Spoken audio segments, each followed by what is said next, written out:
Hi, this is Gene Acasella from Port St. John, Florida, and you're listening to the Really Big Barbecue Central Show. Start the game! Let's go! We'll do it live. Okay. Well, do it live! I'll write it and we'll do it live! So to get that perfect barbecue, you use wood. Are you sure it's safe? Whatever. We put the lighter fluid on, strike the match, and... Oh! Should we call the fire department? That might be a good idea.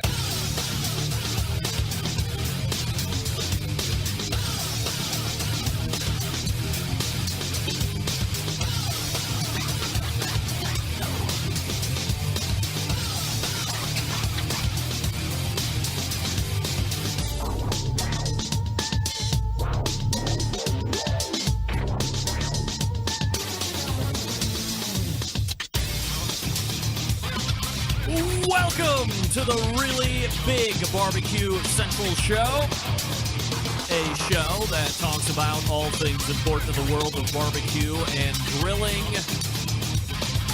This here show originates from the Rock and Roll Hall of Fame city of Cleveland, Ohio, the barbecue capital of the North Coast. An argument where it could be made that it is the barbecue capital of the world. We'll keep the North Coast for now. I am your program host, Greg Rempe. Happy to have you. If tonight is your night, if you are ready to lock and load on the phone, let's have it. In lieu of the phone, you can shoot me an email. Here's how you do that. You can get in touch with the show by calling 216-220-0966. Email Greg at the bbqcentralshow.com. On the Twitter and Instagrams at BBQ Central Show. Anything else you want to find out about the show can be found at the main website, thebbqcentralshow.com. And here's what's happening coming up in about 12 minutes from now. It is the third Tuesday of the third Tuesday. It is the fourth Tuesday of the month. We are closing out February in grand fashion. And joining me in the first interview segment is what many have known to become the face of Green Mountain Grills. He's been a longtime supporter of this show. Likewise, a longtime friend of mine. Not only have we had magnificent chats here on the show, but we have also had magnificent chats and time spent together in person. Jason, one of the few, I'm letting out of the cat out of the bag a little early, but Jason, one of the few folks that I have actually met and hung out with in person. It's not just a virtual relationship like it is mostly with folks that I talk to here on this show. But Jason Baker will be returning back to the show in about 12 minutes from now. We will talk to Jason about the Prime line of Green Mountain Grills. We'll get a little bit of a refresh on all of the offerings that they have, both Prime and Choice. Of course, Choice was the original line, and Prime is out probably in that year neighborhood, maybe coming up on a year. So we'll get a little bit of a refresh on what separates Prime and Choice, so why the Prime line came to be, some features, benefits, and then we'll also talk about some things that they're going to be looking at potentially introducing here during the course of the year. And when I mean the year, I mean middle, later portions of the year. No firm time frames on anything. So that'll be Jason Baker, 14 past, 35 past the hour, the fourth Tuesday of the month. Regular guest in the first hour, a widely known barbecue live fire journalist and the owner of DerekRiches.com. Derek Riches will join me, and we will talk about, amongst other things, the Weber Smoke Fire initial blush and first run-ups, things that he has seen on the internet, things that I have seen on the internet. We will also talk about pellet cookers in general. We'll talk about expectations from a buyer standpoint. We'll talk about expectations that the manufacturer might want to consider implementing as things move forward here. Obviously, the Weber Smoke Fire is certainly a huge topic, especially over the past 2 weeks now, on any type of Facebook group that is dedicated to that particular cooker. And anybody that can get their hands on one and tell you anything about it, it is a race to social media to let you know that it is the biggest piece of crap on the face of the earth, or it is the best cooker on the face of the earth. And few seem to be in between. It's like eating dry-aged beef. You hate it or you love it, right now, Weber Smokefire garning, give me an A and give me an F. That's kind of the way I like to live my life, give me an A or give me an F. So Weber Smokefire doing its thing right now, but we'll also talk about that. And that will bring a close to the first hour, and then we will move to the second hour. And as I had mentioned, it is the fourth Tuesday of the month. And in the second hour, that can only mean one thing. We are going to refire the embedded correspondence segment. That's right, everybody's favorite segment, widely growing here over the last year and change. And not only will we have the stalwarts of the panel, that being the longest-running embedded correspondent, Doug Scheiding from Texas, we also have Steve Ray from Tennessee, and we also have John Solberg, Michigan correspondent, also executive producer of the Best Moments of the Barbecue Central show in 10 minutes or less. And tonight, first-time embedded correspondent, we will designate him in the Wisconsin area. Ricer is in, Jeff Rice. Now, assuming technology is performing the way it should be, and I have no idea if it is happening. The only thing I can see is some red blurb running across the top of my screen right now saying that we are also simulcasting the Barbecue Central show feed to Jeff Rice's channel, which is Dead Broke BBQ. A lot of you, like tens of thousands of you are already subscribed to him anyway on Dead Broke BBQ. So make sure that you sub up to him, but make sure also in an hour and change you tune in, as Jeff Rice will be part of the panel now, making 4 up, plus my witty responses and comebacks should they see fit to work in there. So happy to have Jeff Rice aboard here at least this evening, and depending on how he does, that could be a semi-recurring role, could be a whole hell of a lot of recurring role, as in a monthly, and we'll have to see how all of that goes. But if anybody has the opportunity to check Jeff's channel and see if we are actually simulcasting out to his, we tested it over the weekend. It worked, but I also wasn't streaming out to YouTube and Facebook and to TuneIn as well. So if you have an option, go ahead and let me know. I'm not monitoring any chat out there as well, so I'll just have to take your word for it. And we're happy to have you aboard. By the way, as we talk about recurring, semi-recurring, but I was on the phone a little earlier with Sterling Ball, and he called to my attention that I have made a grave error with his inclusion into the Barbecue Central show Guests Hall of Fame. And I have to agree with him. After I heard his complaint, I do have to agree. Somehow he was thrown in on the one-off guest. At best, or at worst, he should be recurring. Semi-recurring. Definitely not a one-off guest. I apologize. I'll have to ask the embedded correspondents if I can remember in an hour from now how that actually happened anyway. John, Doug, Steve, do we recall how we settled on Sterling getting in as a one-off and not a semi-recurring? I don't. That's weird. Anyway, we are all ready to rock and all ready to roll here. 216-220-0966. Greg at thebbqcentralshow.com. All ready to rock. It was top of the second hour. Top of the second hour. Okay? Got it? Right? Nobody knows what just happened. I mean, I know what happened there, but nobody else knows what happened. It just was very awkward for a second. You can follow me socially at BBQ Central Show. I'm not seeing it on Rivers. Rivers channel. Who's Rivers? Ricer. Dang it. Autocorrect. Okay. Well, that's not good. We will stop broadcasting there, and we will try to rebroadcast there here in a second. As I was saying, at BBQ Central Show on Facebook and Twitter. You can follow me there. You can also grab me on Facebook /BBQ Central Show. There's also a live video feed there. I've tried to reattempt to establish over at Dead Broke, but you'll have to be my eyes and ears. So let me take a... Oh, sorry. So I already did that last week. Yeah, so we're all set up. 216-220-0966. Greg at thebbqcentralshow.com. I apologize for anybody that was looking to grab the video over on Jeff Rice Dead Broke Barbecue YouTube channel. As we always do, we check and recheck when it doesn't count. And then when things go live, when it does count, it just screws up and blows up right in my face. How dare you? I don't know why we bother putting in an ounce of effort. So come on over to the Barbecue Central Show on Facebook or on my YouTube page. It's not nearly as elegant or reticent as Ricer's page is, but that's all right. You can shuffle through here. Greg, where are you located? Recognize the 216 area code. Well, we are due east of downtown in Wickliffe, Ohio. That's why I say Cleveland. I mean, if you're not from here, a lot of people don't know where Wickliffe is, but it's 10 miles due east out of downtown proper.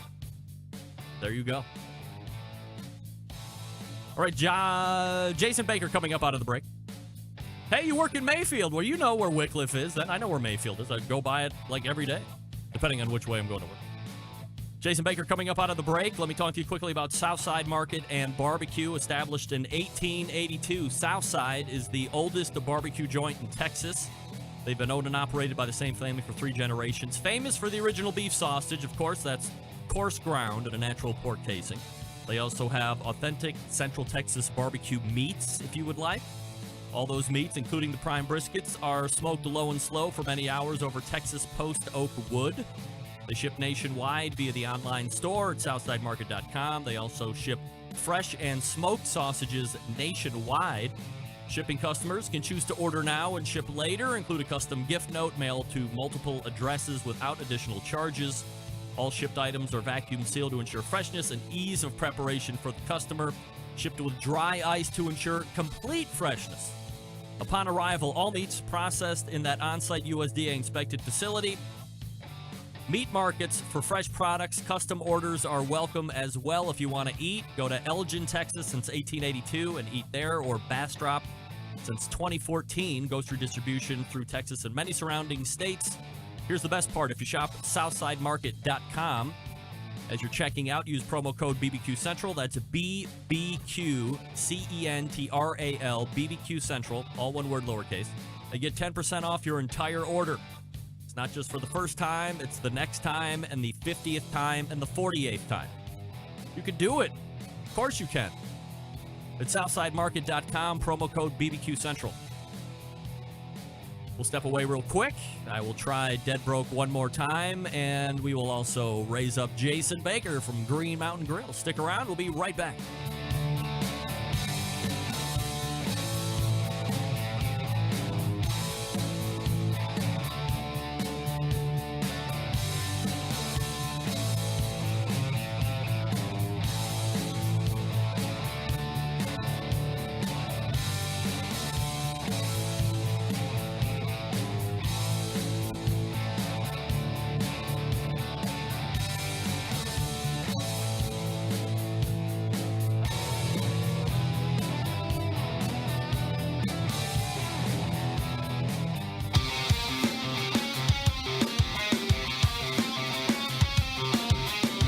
Broadcasting live from the Barbecue Central Show studios in Cleveland, Ohio. You're listening to the Barbecue Central Show. Once again, here's your host, Greg Rempe. Hey, welcome back. This portion of the show being brought to you by Butcher's Barbecue, makers of award-winning injections, marinades, rubs, and seasonings, barbecue sauces, and grilling oils. All the products tested on the competition circuit and backyards worldwide. Be the pitmaster of your neighborhood and visit butcherbbq.com to stock up now. Always trust your butcher. Always trust your butcher. Don't forget to check out his podcast, too. Good listen. My first guest tonight, longtime sponsor of this show. I am a proud owner of their Jim Bowie and Daniel Boone models, now both lines as well. Also, mega proud owner of the pizza oven insert, which I hype to no end. And tonight we will talk about the business of Green Mountain Grills along with the line of cookers. So let's race to the hotline and welcome back friend of the show, Jason Baker. Hey, Jay. Greg, how are you? I am absolutely fabulous, my friend. Appreciate you making time for the show as always.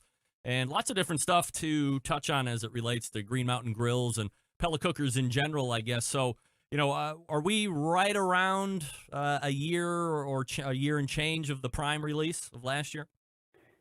Yeah, that's about right. We introduced right around this time last year and ran out of them pretty quick. So that's good, right? We would rather run out than have an amazing surplus real quick. Yes. Yes, true. All right. Very, very true. Let's talk about the release of the Prime. And I guess before we talk about the release a year ago, why did we want to bring Prime to the marketplace? The Choice line was doing really well. It was widely accepted. But what was the impetus of the Prime line? Yeah, so, for years, we just kind of listened to what everybody told us that they wanted in a pellet grill.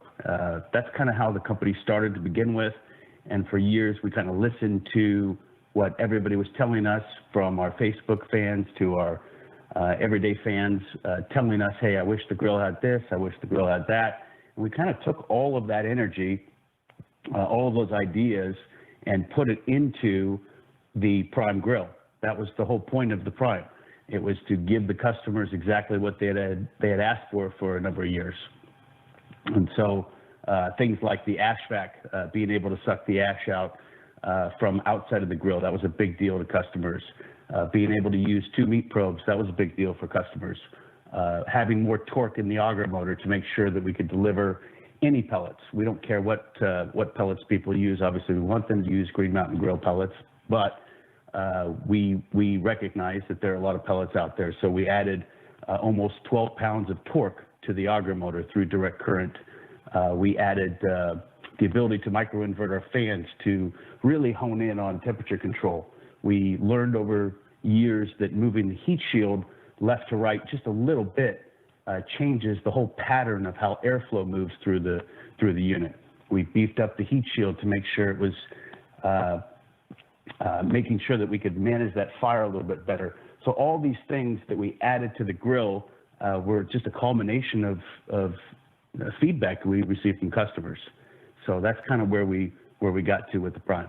Jason Baker joining me here on the show from Green Mountain Grills, the website greenmountaingrills.com, of course.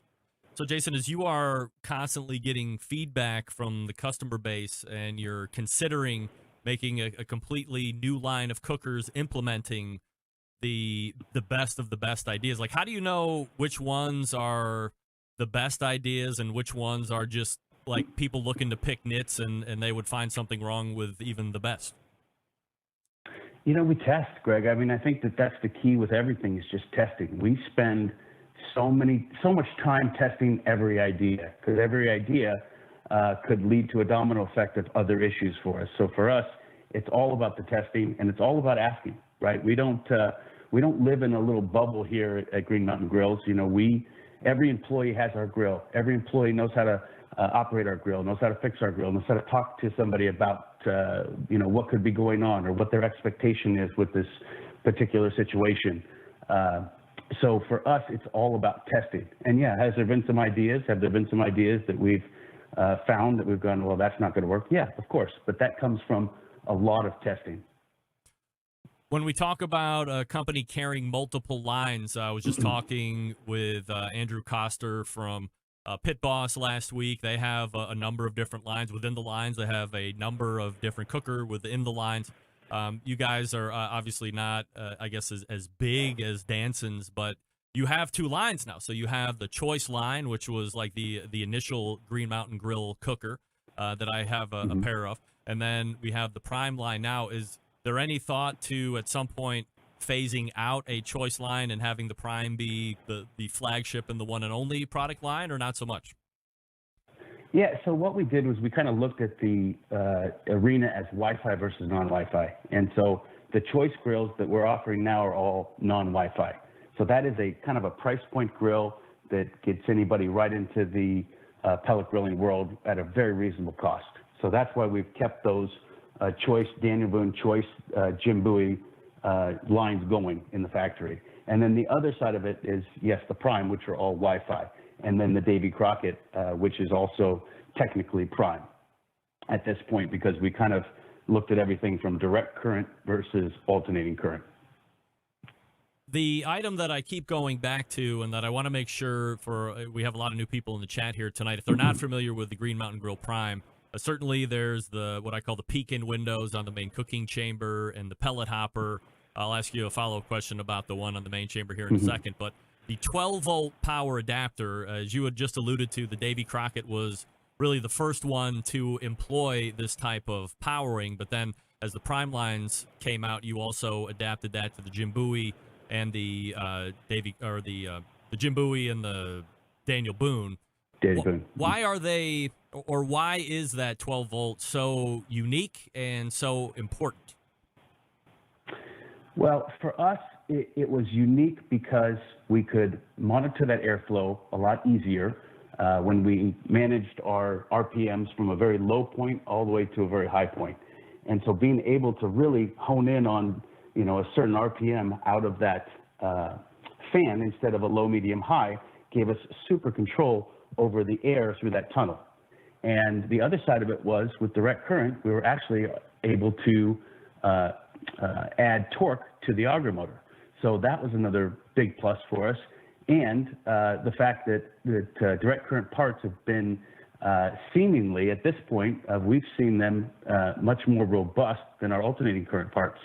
And so that was a big leap for us to go into the Prime with this all in mind. And I think it's safe. It's a lot safer of a product as well. Is this an instance where if you happen to take one of these on the road, you could go into a 12-volt adapter in your car if you had to?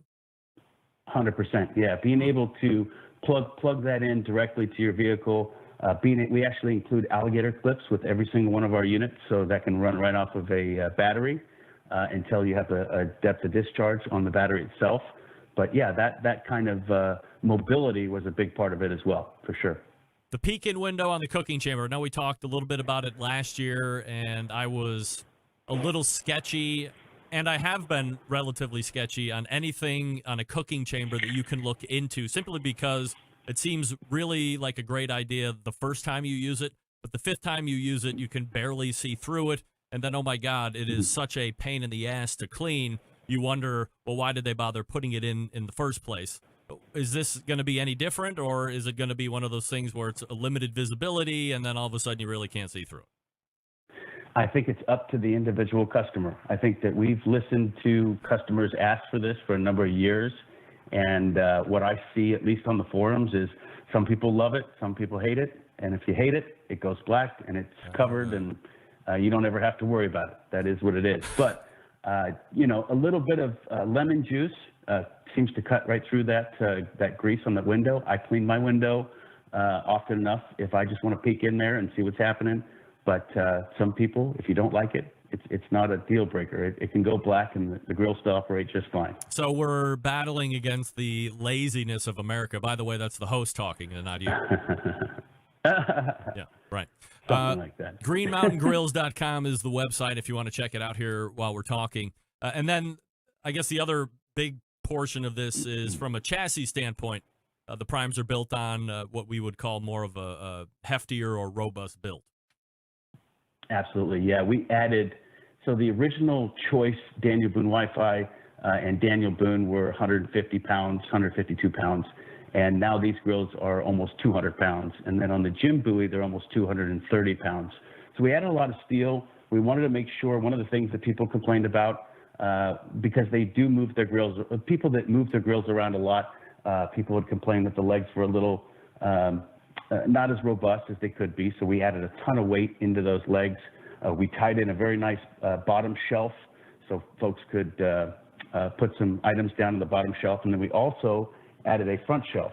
So all of this comes in the grill as a part of the price. We don't try to add on anything to the grill. I mean, you're going to get a Daniel Boone Wi-Fi Prime for $699, and that grill's going to have pretty much everything you need and everything you see that some folks would add a cost to. We don't do that. We put it all in that grill. On top of that, as we talk about tech, then there is also the associated app that you will download to a smart device You'd be able to turn the grill off. You make temperature adjustments, read internal meat temperatures, all this stuff. Yeah, absolutely. So the app, when we first started coming out with the app was focused on simple things like monitoring temperatures, raising and lowering temperatures. We can't turn your grill on from the server mode, but you could always turn the grill on in making sure that you're in your Wi-Fi network, making sure that you're home, and then being able to flip the server and still monitor temps up and down. But the other side of this was actually really giving customers a lot of control from a temperature calibration side. We learned really quick that people, hey, I have this third-party air device and it's telling me that my grill is at 242 degrees and yours is at 231 degrees. So let's give you a calibration, the ability to go in and change that thermal sensor to match your third-party device. So we gave that kind of control through the app. We also did it on the meat probe. So if a customer says, I've got this this thermal pop, it's my baby, this thing's on the money, and your probe is off 3 degrees. Okay, no problem. You can go inside the app there, calibrate it to -3, +3, whatever you need to do to make it match your thermal pop, right? So we've tried to think about everything from a customer standpoint and give them the full tools to achieve what they want to achieve with the grill. Jason Baker joining me here on the show as we talk about the Prime line here. Jason, let's talk high level first. Well, you know what? Let me back off that question just for a second and ask you, as we're a year in, how well accepted is the product by consumers? And then the second side of the question is, as top men and women of Green Mountain Grills get together and start talking about sales and performance, where does the Prime hit those benchmarks? Yeah, it's exceeded our expectations. We obviously were in a really good spot with that grill because I think we listened to our consumers, and we thought with the addition of all these different players jumping into the market that we would not be as successful as we have in the past, but indeed we have been continually successful, and we're pretty lucky in that respect. So all of us are very happy with what we've achieved, but we're still listening to our consumers. And in the Prime line, there's still a few things that we're going to sift through, as we've heard some of our customers talk about, and we will work on that Prime to add even more features to it as 2020 progresses on. So is there anything that we can talk about before we switch gears as far as new products or add-ons or features that are going to be rolling out here over the course of the year? Yeah, some of the highlights, I'll tell you some of the highlights that people have asked for. People have asked for a light inside the grill. They want to be able to see inside there. People have asked us for kind of a redesigned app to incorporate more of a modern look. People have asked us for some extra functions as far as being able to do different things inside the grill, like a rotisserie. People have also asked us for thicker grates. Some of those things that we're listening to, we're definitely listening, and we're focused on giving people the best value pellet grill in the market. That's our goal. So as we listen to all these ideas, we flesh them out, and we make sure that it's something we want to entertain, and if it adds value to the grill and not too much cost, that's definitely something we want to do as well. But our whole shtick is, and you've heard me say this before, Greg, in my backyard, you're going to see a charcoal cooker. You're going to see a natural gas cooker. And then you're going to see a lot of pellet grills. But I believe personally that there is, you have the ability in this grill market to cook on whatever you want. I think that there's an application for everything. Yes, can you cook everything you want on a pellet grill? Yeah, I think you can.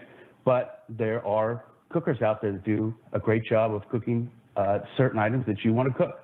And I understand that, and that's why I always say the more backyards I go into, the more I see that. I see the charcoal cooker, I see the built-in gas grill, and I see the pellet cooker.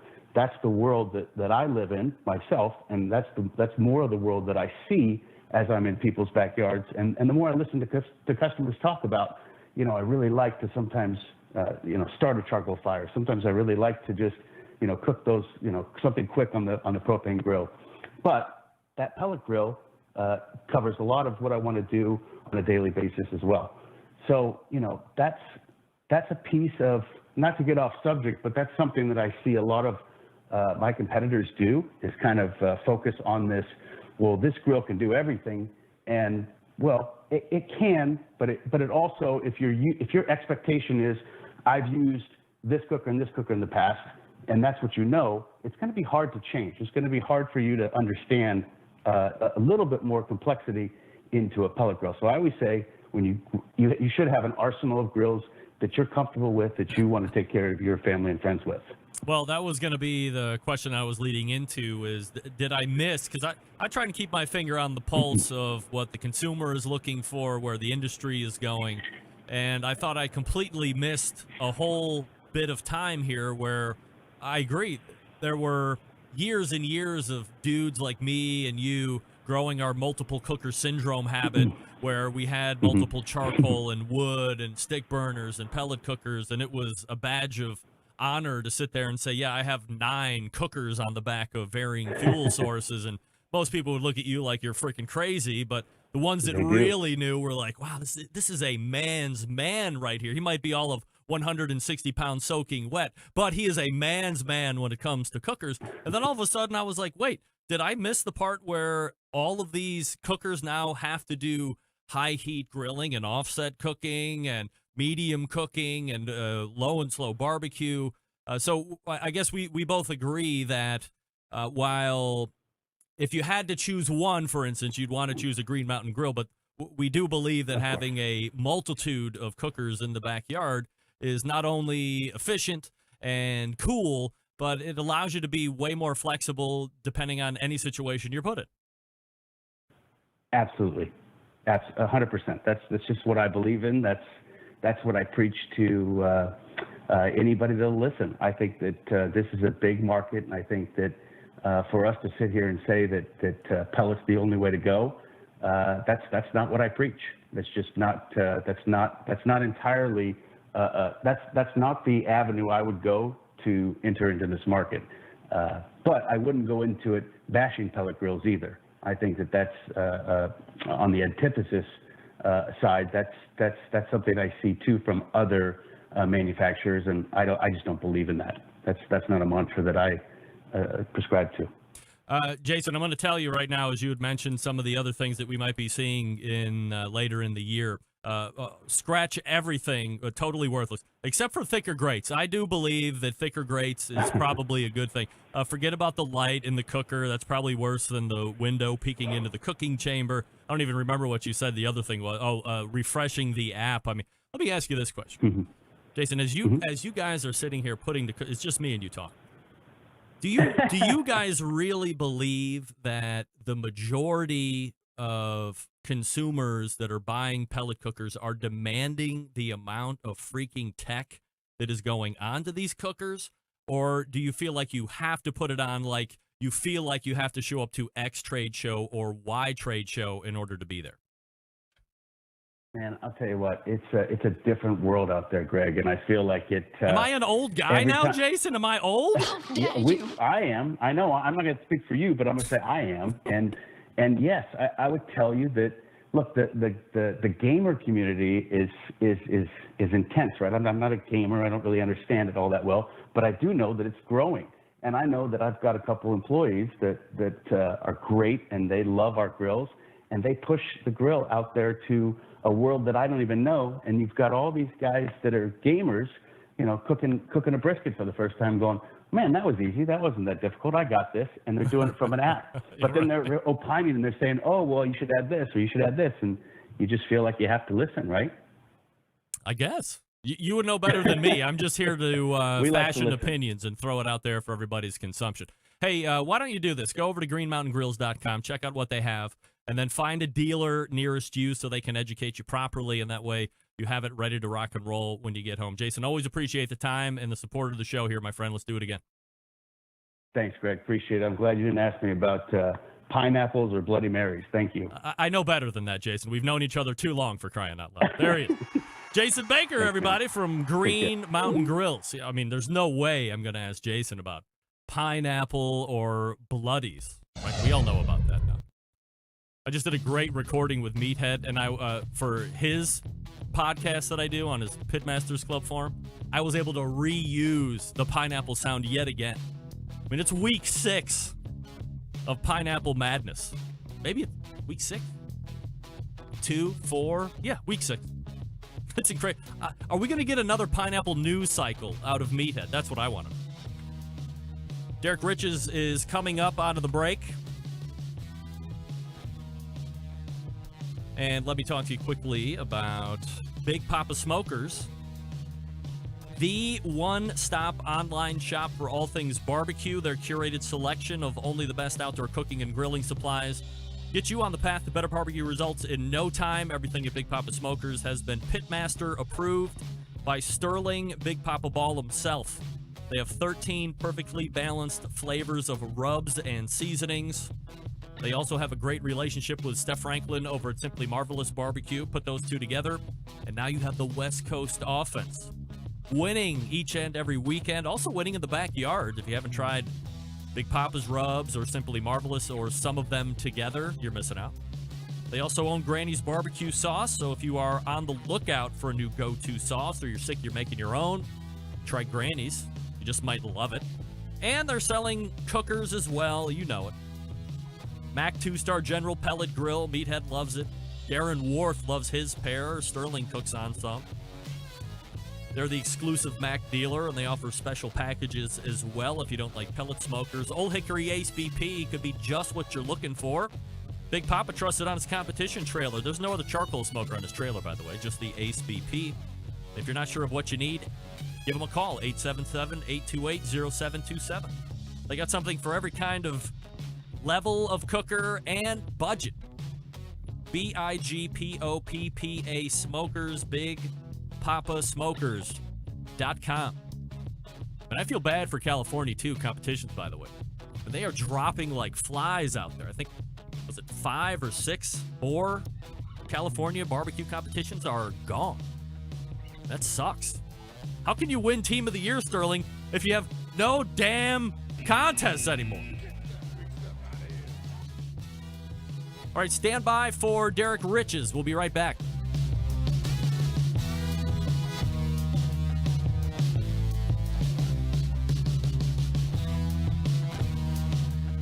Continuing to produce incredibly mediocre content in an exceptionally professional way.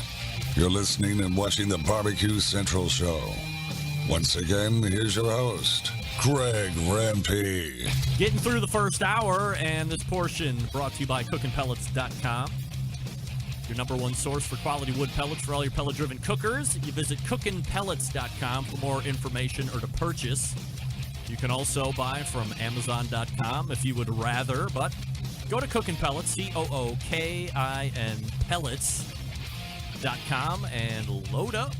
They also have 100% hickory pellets, believe it. It is the 4th Tuesday of the month, and we will be joined by my first hour recurring guest, a Barbecue Central Show guest Hall of Famer. Check him on his website, DerekRiches.com. That is the aforementioned, by the way, Derek Riches. Hey, Derek.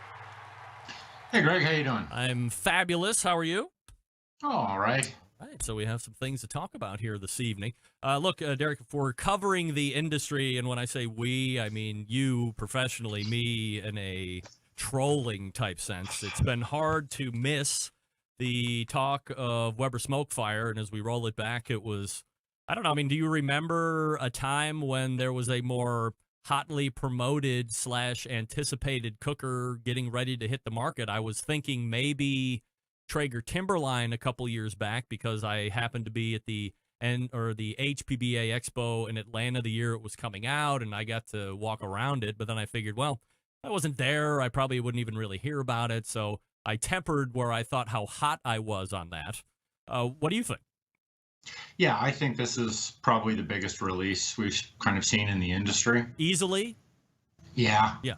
Easily. Yeah. So a lot of people hyped up on it. And do we want to attribute that because it is mostly on the back of a very well-respected global brand, that being Weber? Or was there some really good hype-up stuff to get and rally around? Well, a lot of it has to do with the fact that it's Weber. I mean, they just have such huge brand recognition. I mean, those of us that are really in the barbecue world, we know all these brands, but there's a lot of people out there, they know Weber, and then there's other stuff that gets sold. And so, they have a lot of power in the business, just for their age and the size. And, it's a global company, and they have the kind of power to create that hype. I thought as it was getting ready to be released that the company itself would lend a new level of, I'm going to make up a word, household namedness to pellet cookers. I mean, as you said, we're in the industry. We've known about pellet cookers for as long as you've been showing up on the show.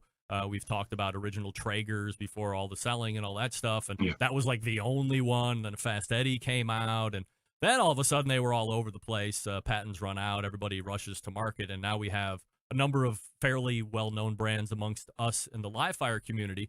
But I still struggle with myself to wonder if the average Joe or Jane really knows a lot about pellet cookers unless they happen to roll across one at a Lowe's or a Home Depot, and that Weber would up that knowledge base because everybody knows Weber, oh, it's a pellet cooker, and now more people would know. Is that a fair assessment? Yeah, I think so. I mean, I think Traeger's done a great job of building a lot of recognition and getting the idea of the pellet grill out in front of people. But, Weber's reach is bigger. And so I think there are people out there going, hey, Weber has invented the pellet grill. And we're going to run with that. So, there's kind of that to live with, in that a lot of people are being introduced to it now. They're real new people. And I've seen a lot of feedback from people. It's like, I didn't really know what to expect from a pellet grill, but I bought this anyway. And that's where we have a bit of a problem with expectations. All right. So let's talk about what we or what you have heard from folks about the Weber Smoke Fire. I'm not real huge into slamming or praising anything that we don't have firsthand knowledge of. I don't own one, so I'm not going to go out of my way to talk about how it cooks or how it doesn't. I'm more than happy to speculate on the kooks on Facebook, just in general. But what do you know about the cooker? There are problems. And it's hard to gauge at this point. That's the problem with Facebook, with social media, is that there are a lot of people out there jumping up to defend it and a lot of people jumping out to attack it. And so I think the dust has to settle a little bit to get a better gauge on that. But when you look at the negative reviews on Amazon and Lowe's and some of the other sites, it's not going well. I mean, yeah, certainly there's a lot of people who seem to have it and it's working fine. It's working exactly as advertised. And there's a lot of people who are taking it back. And there's a perception of a problem. And that's as big of a problem as, any of the technical issues. All right. I don't have one. Do you own one, Derek? I don't have one at the moment. Are you getting one? I've kind of put I'll probably have one. I don't. One, because Weber didn't seem to send any press units for review. And I'm not sure if that was hey, we don't want this in front of certain people right away. Speculating. But also I've put a moratorium on collecting products for a little bit. Just because you have a vast array lingering, or is that some other personal issue? Well, it's another personal issue. It'll come up in about a month and everyone will understand. Okay. So everything that you heard is just stuff that you're seeing or researching for yourself. So, part of this segment was going to be talking about expectation, whether that be on the customer side or whether that be what expectations are manufacturers setting for their consuming public. Is there any type of error or fake reviews or whatever that we can associate with whatever we're reading on the internet? Certainly the folks that have made a video and they showed their errors or their cooks got effed up or, whatever. I mean, I don't know if, and the other part of it, I guess there has been assembly errors that may have led to issues of food catching on fire or grease fires or something like this. But I just have no way of, that's why I was like not really ready to just jump on and be like, hey, F this, or hey, this is the best. Because I just can't figure out, and I've always wanted to maintain a Derek Rich's decorum of professionality. That's another word I just made up. Professionalism, where we're not just jumping on to beat a dead horse or continue to praise something that has been overly praised. So I just don't know where I should be believing or what, or if I should just try and tune everything out until a month or 2 or 6 months passes and there's a better percentage or return of people that have bought them and decided, hey, these are legitimate issues. Or maybe Weber steps in and goes, hey, we realize there's a handful of issues that we have to fix, and that'll be fixed in version 2, or send this one back, or whatever. I just don't know where I need to be looking or hearing. Well, and a lot of the problems that kind of come up seem almost, someone's having a problem, other people are having no problem. And that becomes an issue of getting a single unit in and testing that out. I could have gotten one as soon as they were released, and maybe I had absolutely no issues with it whatsoever, or maybe it just didn't work at all. I've talked with some retailers and some people in distribution, and yeah, there's a couple of real issues. One of them is related to the assembly issue what you're talking about, and that's not entirely on the consumer side. It seems as though there's a misalignment going on with the placement of your fire pot, the central bit there, not aligning directly, which is causing a lot of the uneven heating. And so there's some calibration that can go on. Now, it shouldn't have been able to come out of factory in a way that so many units could be assembled incorrectly. So, I think there's an issue there, but I think that one can be educated out. Say, go in, make sure this is aligned, tighten it down, and you'll be okay. As far as the pellet feed issue goes, I was talking with someone, and they kind of brought up that some people seem to be having it more of an issue with that if it's really humid versus if it's really dry. But I don't know if that's, again, is it too early to really say? And it's kind of like that's a problem from that perspective. If that was the biggest issue that we were looking at this point, would it even be an issue? Like I hear about that and I'm like, who gives a fuck? I shot a video. I shot a video on Saturday when I was doing a reverse sear on my Traeger Timberline 850, and I'd had it on for a couple hours. And it's a square hopper; it's not behind it and rectangular, right. But there was the inside left part was drained quicker of pellets than the rest. So I opened the hatch and stuck my hand and swooped them over, and problem fixed. I mean, if that's the worst problem I got, I'm doing all right, I think. Oh yeah, and I've tested a lot of pellet grills, and there are a lot of them. It's it's like, oh, it's gone out. There's no pellets in there. Oh no, there's still like 5 pounds of pellets in the hopper. They just haven't fed in right. It seems like you should be able to design that, but wood pellets are not consistent. They're a different medium, and depending on what brand you buy and how you stored them and how humid it is where you live, they're not that even of a fuel source that you can be 100% reliant on. So, not all of that is on Weber. Some of that is on the nature of wood pellets. Any other hot items that you're hearing about as we look at like the first review of Weber Smokefire?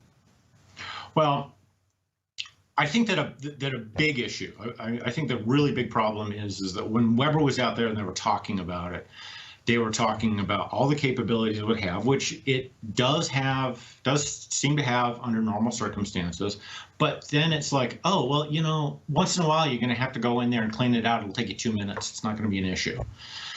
All the grease will drain out through the bottom. All the ashes are going to fall out through the bottom. That's not real. That's not true. And it didn't seem real when they were making those claims.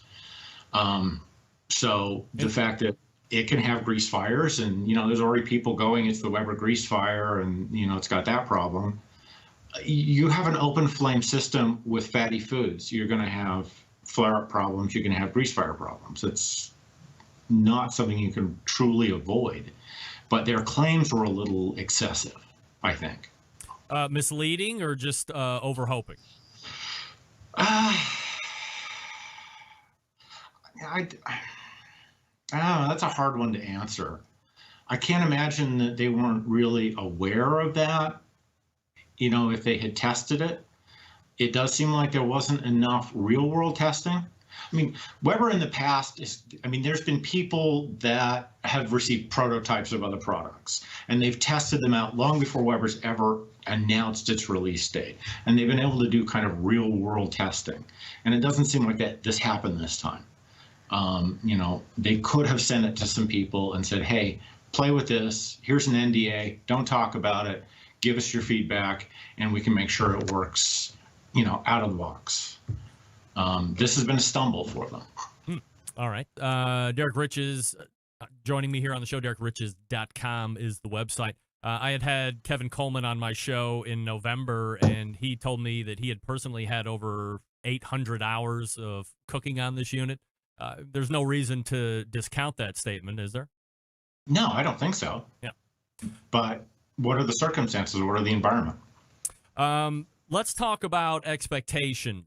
From a consumer's standpoint, should a pellet cooker potential buyer, somebody that might be a little bit new to this portion, should they be expecting to buy an all-in-one cooker? As I was just talking about with Jason Baker, who, by the way, is a multiple cooker fan, said that it seems all of a sudden that everybody wants one cooker to do everything instead of having a gas grill and a kettle and a pellet cooker, or maybe an offset if you're lucky. I don't actually think that from the consumer standpoint, they're looking for the grill that is all things to everyone. I think from a manufacturer standpoint, they do want to have that. I mean, if you're spending $1,000 on a pellet cooker, you're probably a little bit more sophisticated than the guy who buys a $150 gas grill every 3 years and then throws it away. They don't care that much. We live in this day and age where a lot of people have multiple cookers. I mean, you've got a gas grill, you've got a charcoal grill, you've got a smoker. I mean, that's kind of been where the industry growth has been for the last 10 years. So Weber's push to try and make this the super universal cooking apparatus, I think, was an overreach on their part.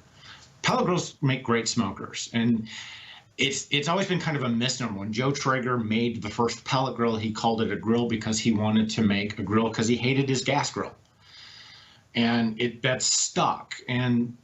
But the growth in pellets was in its smoking capability. It was such an easy smoker with real wood fire. So they should have been called pellet smokers from the beginning. And then we could have looked at approaching the pellet grill from a different perspective, I think. But this is, I don't know, I've been trying out a lot of these kind of pellet cookers that are trying to go for this sort of things. I mean, the latest one I've had was Oklahoma Joe's Ryder pellet grill. It has open flame capabilities, and it flares up. It throws grease fires. It throws them like a blowtorch. But if you're doing hot cooking, it's actually okay. As long as you're present and doing real fast cooking, that's okay. It's when you're smoking that and expect to be able to walk away from it. That's the set it and forget it problem. Some pellet grills can pull that off, and they're going to be reliable, but to come back and say, hey, you've got to push the pellets down every hour or two, and it could have a grease fire, and don't step away from your grill, and it'll still do a 20-hour brisket. And so in your opinion, specific to any cooker that has open fire capability, it's not one that you're going to want to cook overnight on and leave it alone. If you have a shield like a Traeger, Green Mountain Grill, or a lot of the other ones, it's a lot safer to sit there and do an overnight cook. Well, yeah. I mean, there are some designs. Some of them kind of have a 2-layer divider that slides over. That opens up your fire, and then when it closes up, it makes a better seal on this. You don't have this with smoke fire. You have so much open space under there, because they went with the flavorizer bars because they had them on hand. That's why they did it? There are crossover parts between Smokefire and their Genesis grills. So, Weber thinks in terms of the fewest number of parts with the greatest number of products. So I think there's an element to that. Plus, I think they really wanted Smokefire to look very much like a Weber. It does. And design became a big factor in how it was going to look, and how it looked changed how it was going to work. Do you find it aesthetically pleasing? Not particularly. Because you don't like Weber, like the way Webers look? No, I mean, not that. I mean, I find it kind of plain looking, kind of ordinary looking. I mean, there's nothing to me that stands out. But, I mean, how many pellet grills are a work of beauty? Not much. So, I mean, it's comparatively good looking, but it looks very much like a Weber product. Oh, whose baby are you calling ugly, Derek? Oh my goodness. All right, let me plan B you just for 1 second here. I'm taking you fully off guard. Is there any truth, Derek, that you would be a pro LPG person only, and that you might be working some type of a hidden solid fuel agenda, pellets, charcoal briquettes, and lump charcoal, and you would, if you had your druthers, you would somehow eliminate those altogether? Okay, let me put it to you this way. All right. If I had to choose a single fuel, yes, I would use charcoal. I am not against other fuels in any way. I have gas grills, I have charcoal grills, I've got pellet cookers, I've got stick burners, I've had all of them. I'm not opposed to any fuel. I think wood pellets are great. I think they have a lot of capability to them, and I think that for a lot of users, it's a great choice. And I have no bias against it. I just want the consumer to get the product they were promised. And I think they need to understand that pellets come with there's certain things that come with a pellet grill, and you need to understand that before you go out and buy it. But no hidden agendas on pellets or charcoal or anything like that where you would like to see somehow gas take over the world? No, I don't, and I actually think propane has a life expectancy. Oh, so all right. Well, how about that as a release here on the show as we're closing out? Hey, in the meantime, go read Derek's stuff over at DerekRiches.com, and if you can wait, just wait like a month, and he'll be right back here on the 4th Tuesday of March as we close out quarter number 1. Derek, always appreciate the time. Great stuff, and we'll look for you again in March. All right, see you then. All right, there he is, Derek Riches from DerekRiches.com. I don't know if he was expecting me taking a run at him. How dare you? I know. I did. Why not? One of my favorite TV shows was Boston Legal. And they'd have somebody on the stand. Boom, they would plan B that person right there, where they would accuse that person of the crime. I just plan B Derek Riches. How about that? We are a little late, so let me try and get back on time before we head to the second hour. You're listening and watching the Barbecue Central Show right here on the Barbecue Central Network.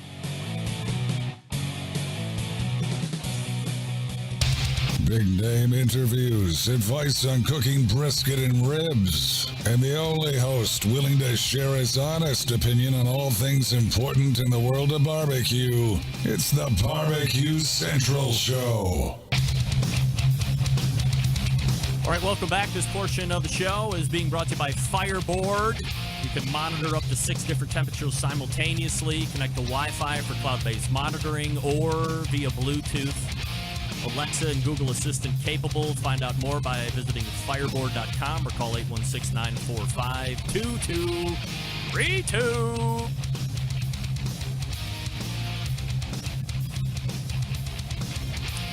All right, thanks again to Derek Riches for joining me last segment.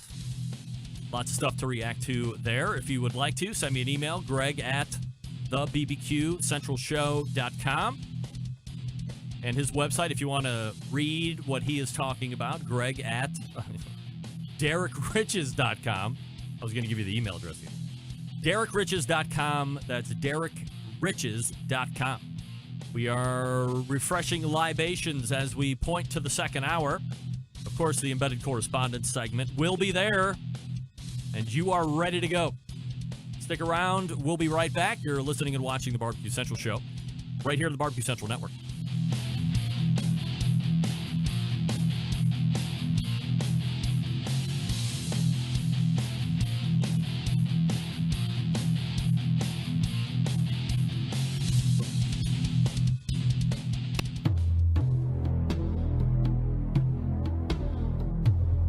In a world permeated with barbecue websites under the control of tyrannical. Happy to have you aboard here for the Really Big Barbecue Show. Boing. We cook because we have to, and we grill because we want to. Hit me. Fine, how's long? You have a great show. I'm a big fan. Boing. So what seems to be the problem here? This man looks like he's dead, and he's in the crackle. Charbono! It's all about the charbono, dude! Succulent fish! What? He ate 54 wieners. Oh, listen, Liberty, shut your face. I'm shaking like a dog shit peach seeds. We have top men working on it right now. Top men. And just like that, we are into the second hour. Welcome in. It's the Barbecue Central Show. First hour already in the bag. You can get it tomorrow on podcast as we are recording at the same time as we do it live here. You can follow me socially at BBQ Central Show on Instagram, Twitter, Facebook /BBQ Central Show. At BBQ Central Show, Instagram, Twitter, and TikTok /BBQ Central Show on Facebook. Still to come on this show, embedded correspondence. That's right. Everybody loves that. Ricer making a debut. I have no idea if we are actually getting out to his. It says it's going. I doubt it's going. Coming up on the best moments of the Barbecue Central Show in 10 minutes or less. Oh, God. That was almost a nightmare. I'm taking you back. So it's episode 113, taking you back to January 25th, 2011. One of the original Barbecue Central Show logos was made by a graphic designer named Brian Knox. And I had originally met Brian on my barbecue forum when I owned one. Way, way, way a long time ago. And it was originally called BBQ-4-U or Barbecue for You. Then almost got sued, and I changed it to Barbecue Central, and that's when I met Brian. And he offered up his services to make me a more professional-looking image. He also happened to own a small barbecue rub company, kind of like a cottage barbecue rub company. And this was an interview I did with him on his products back in 2011. And these items are still available today, believe it or not. And I can tell you from firsthand experience, if you like real-ass pepper on your steak, not no fake-ass pepper, but some real-ass pepper, his cracked black pepper rub might change your life forever. It is that good. It could change your life forever. It's no run-of-the-mill. This is fully very exotic peppercorns that they crack down. Now, from a use standpoint, you know, I did layer this medium layer. I'm making up words left and right. A medium layer of this cracked black pepper rub. And I'm telling you, you're asking, did it taste like black? Yes, it had a very robust black pepper, cracked pepper flavor through it. Nice spice from the pepper, obviously. So I would say, you could easily go too much if you don't like it like that. But, you know, layer a little bit. Test it out. I mean, I'd say give it a try. And he made this ambrosia hot sauce. Maybe that's not exactly what it was called. That stuff was even better than the cracked black pepper. Now, they don't even make that anymore. I reached out to Brian and asked him if he had it still, and they said no. It was cost prohibitive for him to keep making it, especially with all the other hot sauces that were on the market. There's more hot sauces than barbecue sauces, if you can believe it. But that ambrosia, you could go through, it was like in one of those little hot sauce bottles. I could go through that in 2 days. It was good on everything. It was delicious. a very nice light heat to it, and the flavor was just unbelievable. It's very sad that he's not making that anymore. So that's what you're looking forward to. By the way, for point of fun and fact, while if you hit the direct link, it only gets you hour number 1. If you go back through the extended archives, and if you want me to send you the link, just ask me in an email later on, and I'll send you a link. This was also in the second hour of this program, was when I interviewed NFL first ballot Hall of Famer Randy the Manster White. I did. Randy White was on this very show in the second hour, and it was right around Super Bowl time, maybe a week or so before, and he came on talking about Randy White's barbecue store, which I don't even know if it's still around or not, and he was promoting Tide. How dare you? When we were setting it up, whoever his PR hack was said at some point, ask Randy about what if you get sauce on your shirt. Does he have any tips of how to clean it? And then Randy worked up the Tide bit. It was a classic piece of placement advertising. It was so fun. But that's what you get. I don't even know if this is going to happen. But so if you want to have the link, shoot me an email and I'll make sure that you have the link. We can go from there. Huh. All right, look at this. It's like we got a caller. I know this area code, by the way. We go to Cleveland. You're on the air. Is this the Barbecue Central show? Yes, caller. Name and where you're calling from. They call me Smokey. Smokey? You've probably heard of me, Greg. Yes, Smokey. I'm a big influencer on social media. Big time. 47 followers, Greg. 47 followers? Yes. All right. I'm calling. You can probably hear the wind, Greg. I'm calling to you from the 480 bridge. All this smoke fire business on Facebook, it's taken me to the very brink. The brink of what? And need I remind, is Smokey is your real name, by the way. Need I remind you, Smokey, there are only 2 reasons that people use the infamous 480 bridge in Cleveland. One reason is to drive over it, and the other reason, well, I don't even know if I want to talk about it here on this show, but let's say the first part involves jumping. Yes. I'm at the bridge.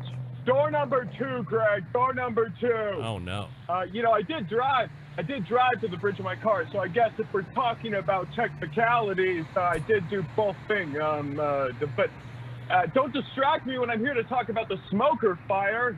It is my solemn duty as an Instagram influencer. All right. So what seems to be the problem? I mean, I really haven't heard anything about smoke fire yet anyway, so fill me in. But don't you have your finger firmly on the pulse of the Facebook group community, Greg? People are catching on fire because of this grill. People are running and screaming. I just got one for myself, and I can't take the pressure any longer. I just have to jump or I'm going to catch on fire. No. No, don't jump. Okay. Do you not like the way it cooks, Smokey? Greg, why would you assume I've cooked on it? I haven't even taken out of the box. I put my hand on that box and it almost burns me up. Half the world is catching on fire right now because of this smoke fire, and all because of Kevin Coleman. What did Kevin Coleman have to do with any of this? I guess nothing. But him and Maddie and Kiki own Weber Grills, and it's their responsibility for making sure everyone is safe. And I know all my friends on Facebook have caught on fire. They've caught on fire. Can you prove that, Smokey? Everything on Facebook is true, Mr. Rempe. My bestie friend on the internet, his name is Babyback Maniac. He almost burned alive because of one of Mr. Coleman, Maddie Kiki's grills. Look, can we burned leave? Alive, Greg. Can we leave Kevin and Maddie and Kiki out of this discussion? I mean, I know for a fact that Kevin doesn't own Weber. Neither does Maddie or Kiki. They don't even live in the States. So let's get back to the real reason you called. Weren't you getting ready to jump off the 480 bridge? Oh, yeah, 480. Yes, that's right. That's exactly what I was about to do. I need to get off fire. I need the water. So wait, let's get back to the original question. Have you used the cooker yet? No, not really. What does not really mean? Well, I mean, I sort of looked at some pictures, and I looked at the manual, and I got scared, and I hid. Oh, I see. So, but it's at least out of the box and, like, put together. No, I told you. I felt that if I opened the box, we'd have ourselves a backdraft situation. I kept it sealed, and I hid it in the baby's room for safekeeping. Smokey, if you haven't taken it out of the box, if you haven't put it together or used it a few times, how do you even know what you're seeing on Facebook is true? Look here, pal, Mr. Bragg Rampy. I will not be questioned by the likes of you, nor will I be forced to think logically. Facebook is truth. Facebook is lies. Smoke, fire, is burn. I'm out. Bye. Curse you, Kevin Holman. I hope you really are. Oh, no. Smokey. Smokey, are you there? Oh, dear. I think something terrible has happened to Smokey. Maybe he was just putting us on, and he was trying to draw a little attention to himself. Oh, my God. Well, that was certainly an unexpected phone call. Smokey, as Live from Kathy would say, we are praying for you. If you pray for you. Once again, Kevin Coleman does not own Weber, nor does whoever Maddie and Kiki are. They do not own Weber. I'd say thank you for the call, but I'd be lying. Embedded correspondence coming up next. I will talk to you about Green Mountain Grills. You know, we talked about it in the first hour with Jason Baker. Choice line, original. Prime line, of course. A robust chassis, 2 internal meat probes, peek-in windows on the pellet hopper, on the cooking chamber, pizza oven inserts going. And they pull through the dealer network, guys. So they are sending their own people out to educate the dealer network. When you go into the dealers, they are in turn educating you. So there is a wide base of knowledge going on. Returns are minimum. You are armed with the information to make you successful as you light it up for the very first time. And if you're thinking about it, I mean, cost-wise, Prime lines are absolutely fantastic. You can do a whole bunch of stuff on these grills. Now, to me personally, I'm not grilling on my Green Mountain Grill. I do low, slow barbecue, and I do up into the 375 range. But that's where I start to draw it back. That's where I start to draw it back. I have grills for the other stuff. But you can figure it out all for yourself. You go to greenmountaingrills.com, check out where their dealers are. You can buy pellets and other associated accoutrements. And don't forget, if you really like traveling around, that Davy Crockett is super efficient to take with you, and trucks, vans, and SUVs, plugs right into the 12-volt lighter. Come on, you're ready to go. 12-volt adapter, not a lighter. Jeez. I could share with you a piece of information right now that would shake the very foundations of your world. Because I said cigarette, and it just sparked a memory from Saturday I'm not even going to get into. Someday I will, and it will shake the very foundation. All right, we're back with the Embedded Correspondence right after this. Stick around, be right back.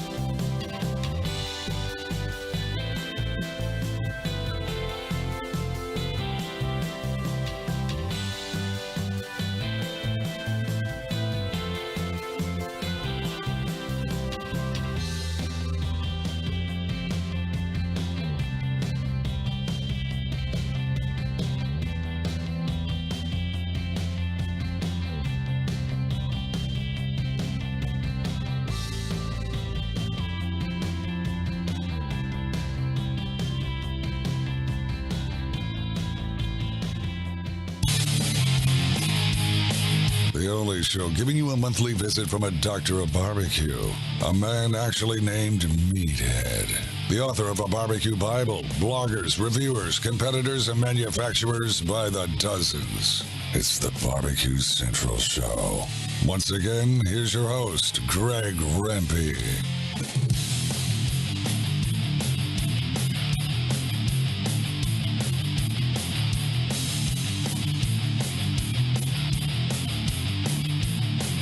All right, welcome back. This portion of the show being brought to you by Smithfield. That's right. Head over to smithfield.com for grilling season. You know guys like Chris Lilly, Darren Worth, Ernest Cervantes, and Childs Cridlin. Mouth-watering flavor, no artificial ingredients. Smithfield fresh pork is quite simple. Some of the finest pork money can buy. Again, the website smithfield.com. It is the fourth Tuesday of the month in the second hour, and you know what that means, bitches. It's the embedded correspondents. That's right. It's Doug Scheiding from Texas. It's John Solberg from Michigan. It's Steve Ray, still battling screen blurs as he has been for the last 6 months in Tennessee. And look at this guy, brand new. Jeff Rice from Dead Broke BBQ in the Wisconsins, a new embedded correspondent. So we're happy to have him. We'll get to him here in just a second. Steve, what the hell? There you go. Look at you. Steve, we have to start with you immediately. We have talked a little bit about Weber Smoke Fire. We'll go around the dais here in just a moment to get some other thoughts here as we talk from peripheral. But I said to Derek Riches that I was not going to go out on my own to sit here and say that I'm any type of authority, that I own one, have used one, or anything. I have not. So I am reserving any full personal review until if I get my hands on one or two or four. We'll see how it goes. However, Steve was sans pellet cooker for the last 647 years. And then he decided to come to market and get two pellet cookers by the same manufacturer, that being Weber, the EX4 and the EX6. He is your man with first-hand experience, not just Facebook bitching and whining and praising and dying and burning. I mean, we just lost another somebody off the 480 bridge here in Cleveland, if you can believe it, named Smokey. And he said he had 47 Instagram followers, so he was some kind of an influencer. But, Steve, what can you tell me firsthand about the Weber Smoke Fire experience? Well, I got two of them. Yes, two. I bought one and brought it home to use. And then a couple guys came by the gas station after they heard it. Steve? Oh, dear. Steve, come back to us. Oh, right. I'm here, baby. Right. I'm here. Okay. I'm here. Start again. You got me? A couple guys from the gas station were buying some leaded gas, and then what happened? They wanted to see the cooker, and I didn't have it. I didn't have it because I had it at the house. So I went out to my friendly Ace Hardware and got another one. You bought another one for somebody to take a look at? Well, I keep it at the gas station where my barbecue store is. Oh, got it. I can cook on it. So how do we like it? What's your firsthand experience? This is what the people are demanding. All right. The EX4 was the second one I got. And it didn't start the first time. It went through. I had to send it to the shutdown cycle, but the second time it started right up, no problems. I don't have any idea why it didn't start, but I didn't wring my hands over it. After I broke it in, I set it at 325, and it worked great. I took a temperature on the left side and the right side. I'm not really I really don't care about those kind of things, but I know a lot of people do. The left wall was 260 degrees, and the right wall was 290. I don't know what that means. It means there's a 30-degree temp swing from left to right, I think. Okay, but I think it moves around. But anyway, I put 3 big frozen chicken legs in a pan on the top rack and set it for 325, and they got cooked in an hour and a half. They tasted great. Set the smoker at 285. I cooked the butt in it on Friday. Chicken wings on the top rack. It did fine. Flavor was good. 8 o'clock, I put the butt on. At noon, it was at 140 internal, at 285, which it's about right. I wrapped it and cranked it up, put it back on. I put the smoker up on 350, put it on the top rack, and it got done about 245. No problems except the startup. The EX6 started right up. It climbed to 600 degrees in 18 minutes, and it probably would have done quicker than that. But we opened up the lid twice to look at it. Right off the bat, no grease fire. Performed just like it did on any 600 degree service. It was loud when I had the steaks on there. It was fiery. It was good. Sunday, I did a 13-pound brisket. Trimmed it down, put it on the top rack in the middle, set the smoker 285, put it on at 8:30. At noon, it was at 170. I wrapped it. At 2:35, it was done 6 hours and 10 minutes. That's how long it took. I thought it was amazing, and I put those videos on our Facebook page if you want to see them. Threw a chicken on around noon just for the heck of it. You said you wanted to see a chicken. It cooked in an hour and a half. It was perfect. So never having owned, it's the first ones I've ever had. Never having owned a pellet smoker, having made fun of them, and the people that owned them, I just got to say I wasn't impressed, but I was just satisfied with the operation and the performance. The dial was easy to use. The phone paired right up, but I don't cook with a telephone. I cook with a grill, and I don't cook while I'm holding the telephone. So the telephone thing doesn't impress me, or not impress me, because I don't use it. It's easy to operate so much. I bought one for the house, and I've got one for my barbecue shop. I'd recommend it by all means. I've never used another pellet grill, but if they're as easy as this one, I can see why people use them. Simple. All right. But it worked great. So do you have an out of 10 rating at the moment? I know you're only like a week in, but what do you rate it out of 10 right now? 9. 9. Wow. Absolutely. Remember, 10 on this show is best ever. So, I mean, that's a pretty high rating. And if you remember it, and John will back me up on this, 3 months ago, I called it Satan. Yeah, I remember. Yeah. All right. So, pretty happy guy. Did you ever feel you were in danger of catching on fire? No. Never? If you cook long enough, you're going to get a grease fire in anything. Yeah. I mean, that's just part of it. We had a grease fire one time down at the football stadium. We almost burned the stadium down. You talk about a grease fire. Why do we not find that surprising? Steve Ray giving us the plan of review on his now pair of Webers, one at the house and one at the shop over at Steve Ray's Midnight Oil there in Ooltewah, Tennessee. All right, as I had mentioned right at the top, we have a new correspondent in this evening. That's Jeff Rice. So, Jeff, take yourself off mute, introduce yourself to everybody, and just a very brief thumbnail sketch of what you're into on the barbecue scene. My name is Ricer, and I'm part of Dead Broke BBQ of Wisconsin. Got a small little YouTube channel, and I like to cook, barbecue, and make videos. Pretty much that's it. All right. Can you, I know, I can't believe I'm going to do this. Can you gain up a little bit? Because it's just a tad low. Just a tad low. How's that? That? Yeah, a little more than that. A little more? Yeah. Okay. I don't know what happened. How's that? Right there? A little bit more. A little bit more? There you go. That sounds much better. Okay. All right, man. So we're doing YouTube videos, and you're also doing like you do a live barfly things. Was it Sunday nights or something like that? Yeah. Yeah, I've got Barbecue Tavern Talk. We do it on Sunday nights, and I've got some barflies that come and help out. I got guests and all that too. So yes. All right. Cool. Just kind of running at that, Sundays, and I post videos on cooking barbecue. But I try to act my personal part of my funness into my videos. I'm not just a teacher. I'm actually trying to have some fun with it. So yeah, it's my hobby. All right. Are you a competition cook by any stretch, or are you just a backyard guy? I am a football coach, and if I got into competition cooks, my wife would be having me sleep in the car. There's absolutely zero chance that I could be a competition cook because I would be traveling all the time and trying to do it. And then, yeah, at least football, it's local. I'm here. But competition, if I was traveling, it's just not going to work. So I got young kids. Jeff Rice is sitting in with the embedded correspondents, rounding out and making a 4-panel here this evening, along with myself.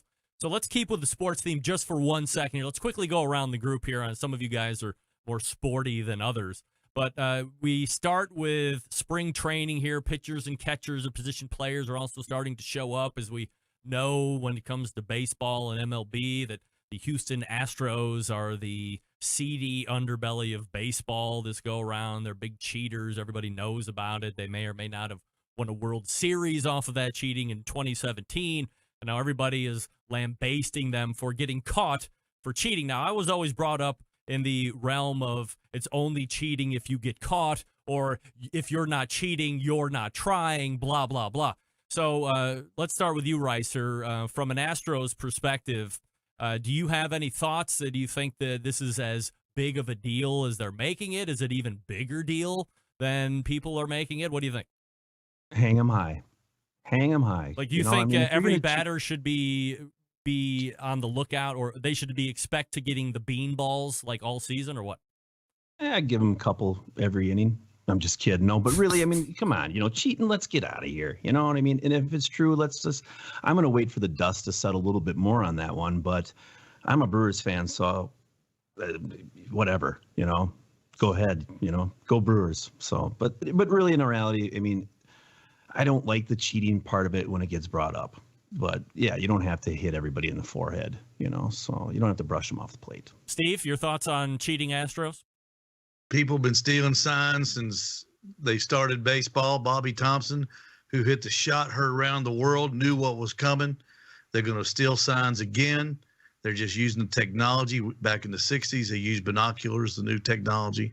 They're going to do it all season long. You still got to hit the freaking baseball, which is the hardest thing to do in all sports. They got caught. They'll just find a new way to do it. Doug, your thoughts on cheating Astros? Well, for full disclosure, I'm a Cubs fan. Yeah, so, we know. Yeah, I know. So I'm going to call them asterisks from here on out, forever, amen. And I'm from Texas. So to me, the championship is forever tainted. And most importantly, in my live baseball draft that will happen next weekend, I am not drafting any Astros hitters. Really? Yeah. Even if they're cheating? Yeah, even if they're cheating, their mind is going to be so blown that even if they weren't cheating, they're going to be thinking about it and they're going to overthink it and they're not going to be able to perform as well. I do find it interesting that Nolan Ryan has not been mentioned in any of this. And remember, he was part of the Astros for several years. I don't remember that. Nolan Ryan, that I know, was part of the Chicago. Texas Rangers, part of the management staff. And he kicked the shit out of Robin Ventura. 40-year-old man whooping up on a 20-year-old is one of the best things I've ever seen in my life. John Solberg, Legendary your thoughts on cheating Astros? What'd they do? Let the air out of the ball? How dare you? What? How dare you? John is the resident sports expert, by the way. I am. I'm a color commentator. If the juicing of human beings hadn't taken place so many years before with the Sammy Sosa, Mark McGwire, a Rafi Palmeiro, and the list goes on, I think I would be way more outraged at this whole thing than I am. But since the integrity of the game had already been compromised, since the fabric of the game had already been compromised through the whole juicing scandal, I have no idea why this one seems any worse or less to me. It seems like it's just part of the game at this point. As far as I'm concerned, you can let them punch up all the steroids they want in themselves, make themselves look like outrageous looking human beings and beasts, and it's all entertainment anyway. So if they're stealing signs, whatever, the integrity of the game has long since been blown past. Nobody seemed to give a shit back then. But don't worry, Pete Rose is still out of the Hall of Fame because he placed a couple bets on teams that weren't his. Forget about it. All right, let's get into some topics tonight. Steve gave us a review on the smoke fire, and Reiser, we'll start with you. When you talk about online reviews, 10 years ago, there was hardly online reviews, or you had to really search through some crappy-looking forums to get some thoughts for some people. Nowadays, as you well know, YouTube is like the singular place to go to find reviews or how do things work or how can you fix things. So I guess answer it from a couple different sides. I mean, you do look at products and you've given your thoughts on things through your YouTube videos, but as a consumer as well, when you're online looking for stuff in reviews, how do you figure out who you're going to trust and your general thoughts on reviews? Well, there's a couple different barbecue supplier people around this area, and I actually go to them.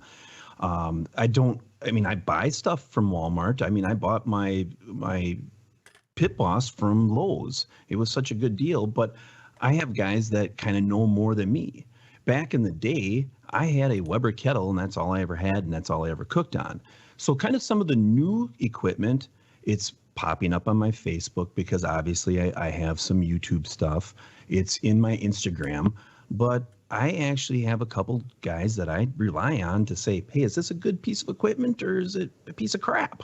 And I just kind of go with what they say, and then I go and look at it. And I know what a piece of metal should look like compared to a piece of tin. So then I go look at it. I mean, yeah, that's how I'm going to do my reviews, by just asking people that really are deep into the barbecue genre, let's say. Get their opinion first, and then I want to go look at it. I want to touch it and see what it is. So if you're going to review something on your channel, what are the most important pieces to get across to your audience? Because you have people that are relying on you to be the expert. I wanted, obviously, something that's popular and a lot of people are using. That's my main goal with my channel, is to have something that a lot of people are using, and then also a little bit of a niche too. Well, like when the Pro Series 1100 came out, it was a perfect time for me to buy that. I wasn't a pellet grill type of person, but it made sense. That's where the market was going. And I got it home, ran about 4 cooks through it, and I said, this is pretty simple, and I can talk about this pit. I like this pit. It does a decent job. There's things I want to talk to Pit Boss about changing, but it's a decent cooker for what it is. John, that makes sense. Yeah, absolutely. John, you're also known for reviews, whether your name is on it or it's ghosted for somebody else. But when you're going to do reviews, things that are most important for you to communicate to your public, and then on the other side, when you're a consumer, what is your process going through and looking at online reviews? Well, if I could take that on backwards. Yeah, go ahead. My trusted review sources tend to be Derek Rich's. I don't feel he's influenced marketed up. And to be honest, Bill McGrath on thermometers over at Amazing Ribs, that's a solid reviewer. So those are 2 of my sources. When I'm writing a review, there's a couple different, having that insight, there's a couple different types of reviews. There's affiliate marketing reviews, which still can be honest, and there's pure clean reviews. So you have to take a look and go, where is this reviewer coming from? Is he coming from an affiliate marketing standpoint, which isn't always a pure standpoint? I don't write reviews that aren't pure. If someone wants me to say something that I don't believe in, I don't take the job, even at a loss. So you have to really figure out, everybody has an affiliate link. I don't think there's anything wrong with that. But is the review driving the affiliate link? And when I go back to Derek Rich's, he's affiliated, but he's given me an honest point of view. Doug, people are contacting you. I don't know if you do a lot of like writing and reviews and stuff for blogs and other websites per se, but you're certainly a world champion barbecue cook. So people are going to be coming to you asking for your thoughts on stuff. So how do you go about consulting with people? And then as we've been asking everybody else, when you're looking to buy stuff, how do you go through and cipher out which is BS and which is something that you can trust? Okay. Yeah. For like Jeff was saying, I'm a touchy-feely guy.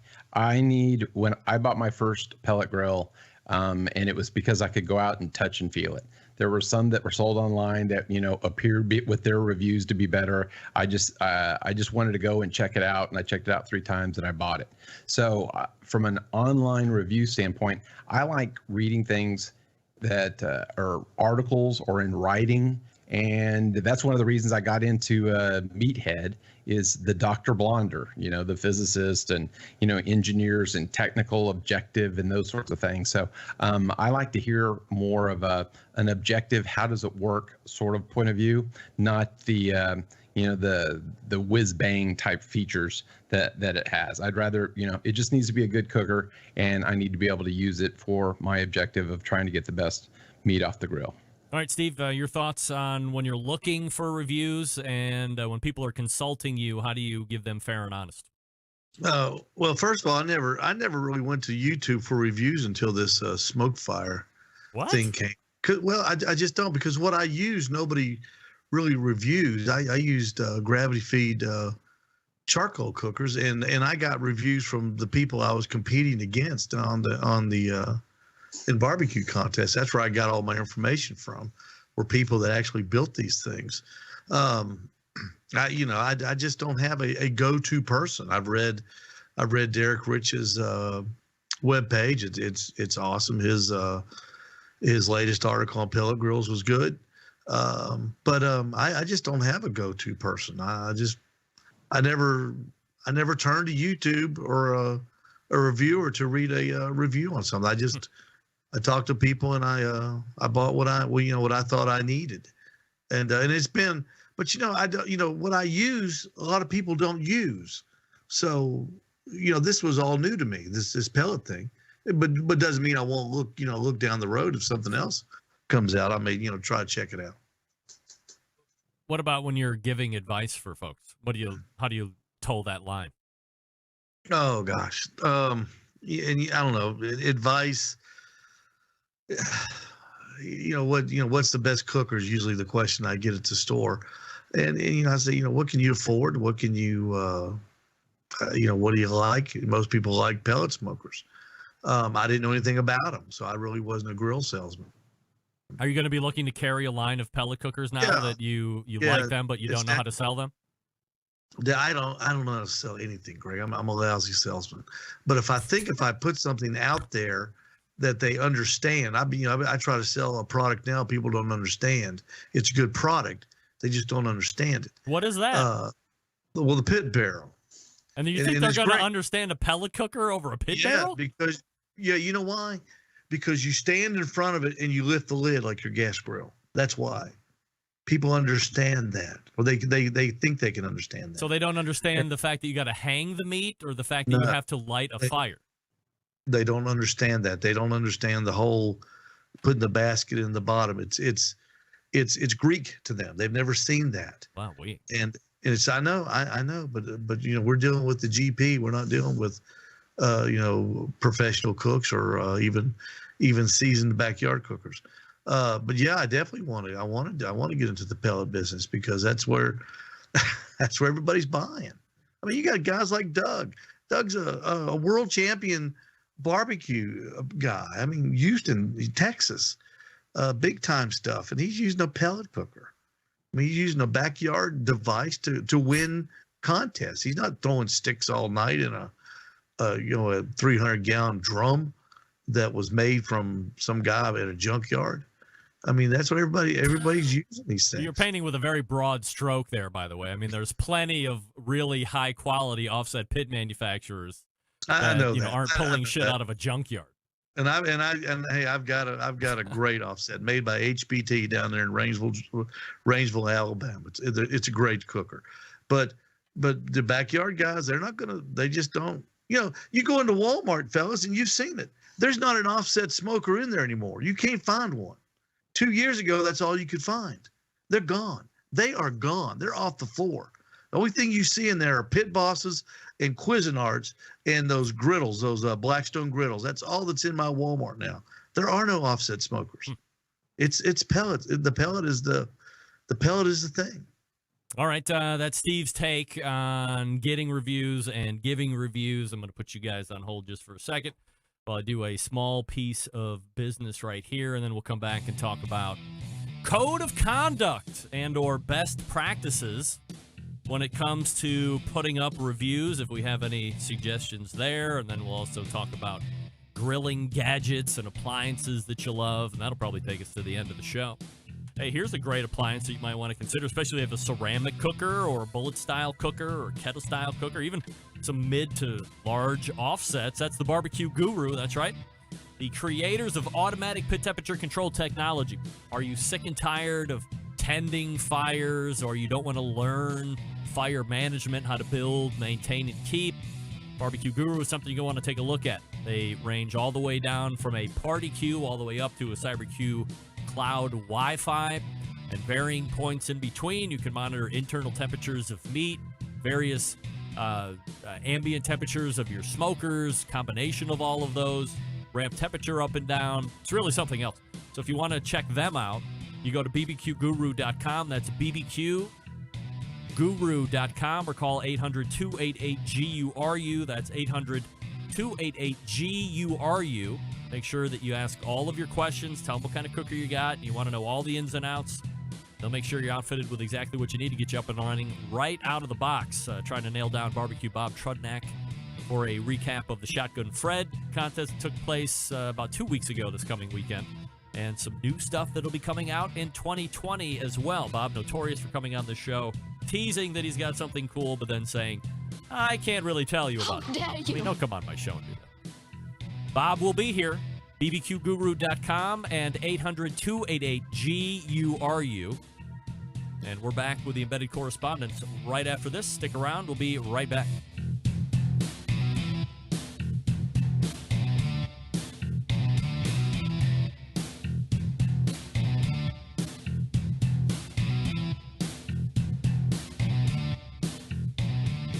Continuing to produce incredibly mediocre content in an exceptionally professional way. You're listening and watching the Barbecue Central Show. Once again, here's your host, Greg Rampey. Hey, speaking of Pit Barrel, this portion of the Embedded Correspondent segment brought to you by Pit Barrel, the most unbelievable outdoor cooking device on the planet, except in Ooltewah, Tennessee. Currently available in 2 sizes with a host of accessories. Whether you're a beginner or professional, it's definitely a cooker you want to add to the arsenal. Visit pitbarrelcooker.com and tell them the Barbecue Central Show sent you. Pit Barrel Cooks. All right.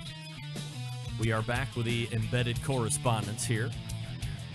John, let's start with you, because you are probably the most published of reviewers here.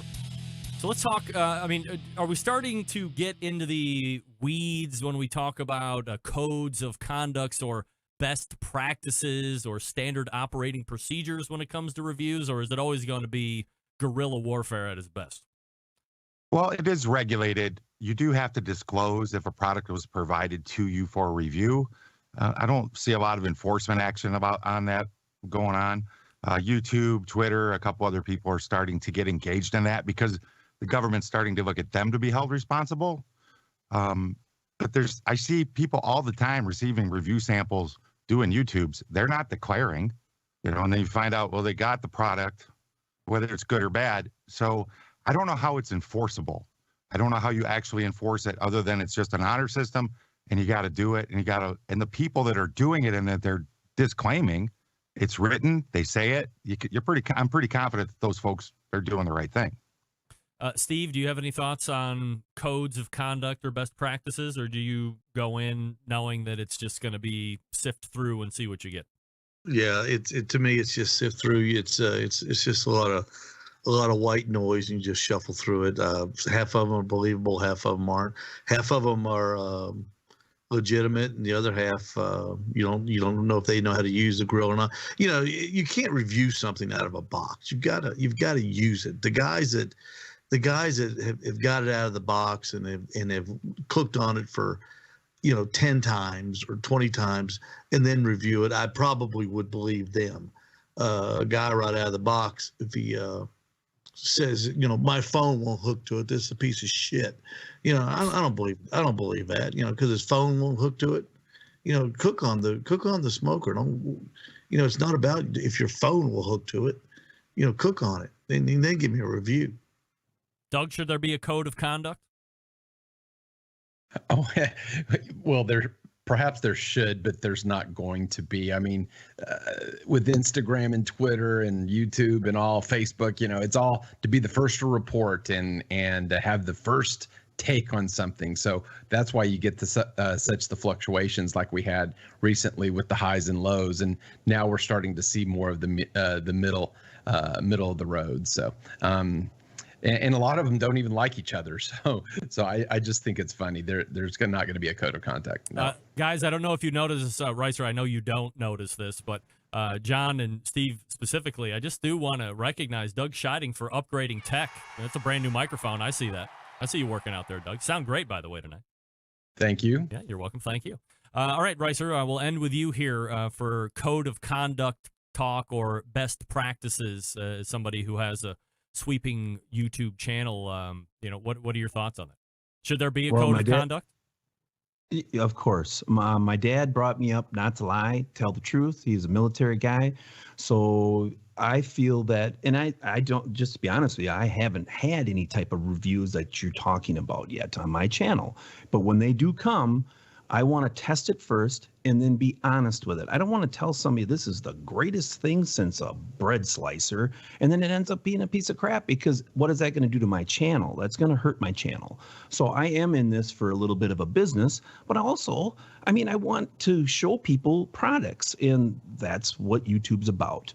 But when I watch somebody, can you kind of tell? You can kind of tell, if you ask me, if they're sincere. If they're sincere and they're really mean it from their heart that they like this machine and they're producing some good stuff, well, it's kind of hard sometimes to fake YouTube videos. Now, you can do made for television and put a little bit of drama into things, but kind of testing the pudding, let's say, is when you get to see it and what they're doing. And when you get your hands on it, then you know for sure.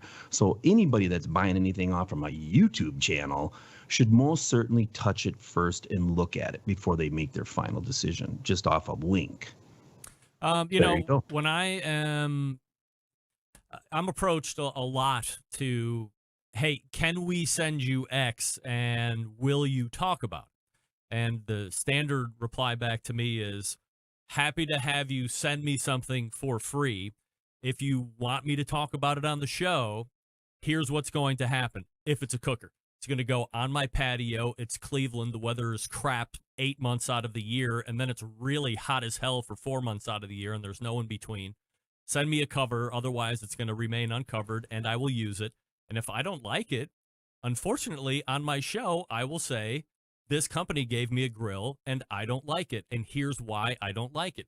If you can't take that, then don't send me the grill.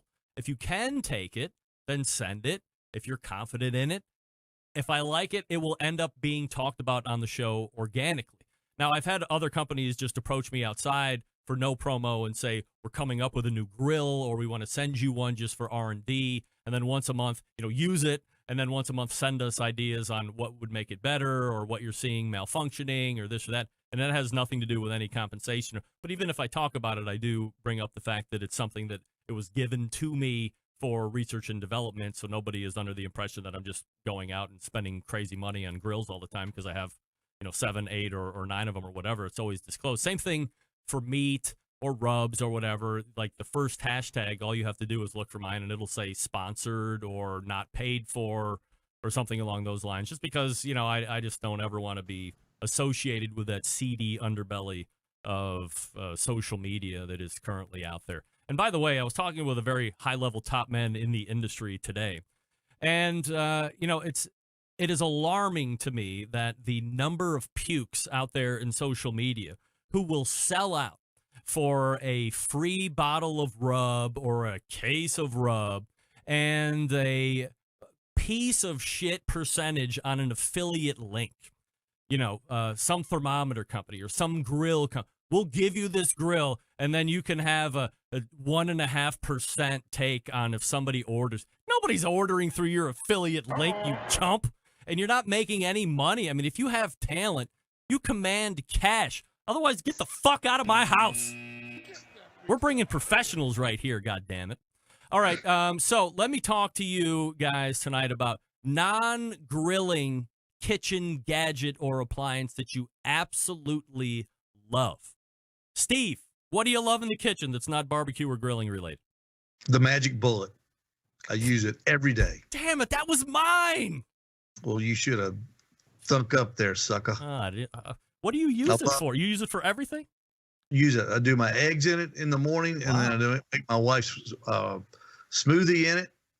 Whatever needs mixed, I use it. I use the houndstooth out of it every day. Every day. Magic Bullet, or is it the bigger Magic Bullet? No, the neutral. No, the normal size Magic Bullet with the two. It's got the two different size caps. It's got the drink mugs that came with it. Got 2 blades. Nice. It's. I've had it for years, and I've used it for years. I love it. It stays on the counter. It's got its own space. It has been deemed counter worthy. Oh, very nice. It's counter space at a premium in most houses. Yes. Brycer, your favorite non-barbecue or grilling related appliance or gadget that you'll love? My bottle opener. You like that gadget? It's one of my favorites, actually.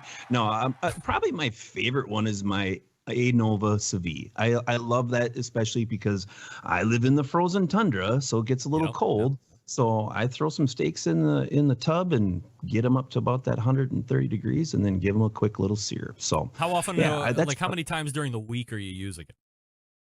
Once every 2 weeks. I'm not using it every week. My wife is actually the cook for the week. I'm the weekend cook. So that's kind of how it works. So she's a fantastic cook. But yeah, so we kind of take turns on that. But I would say that when I'm cooking during the winter, and a kitchen gadget, it's either going to be the bottle opener or it's going to be the A Nova. All right, could be a combination of both depending on what you're doing. Yeah, there. sometimes. Yeah, right, exactly. Douglas, favorite non-barbecue or grilling related gadget or appliance?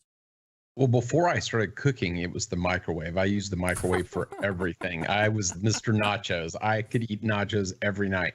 But now maybe I'm a little more sophisticated, and yeah, maybe. So other than Steve, I'll give you an honorable mention with your Christmas gift and the magnetic knife holder.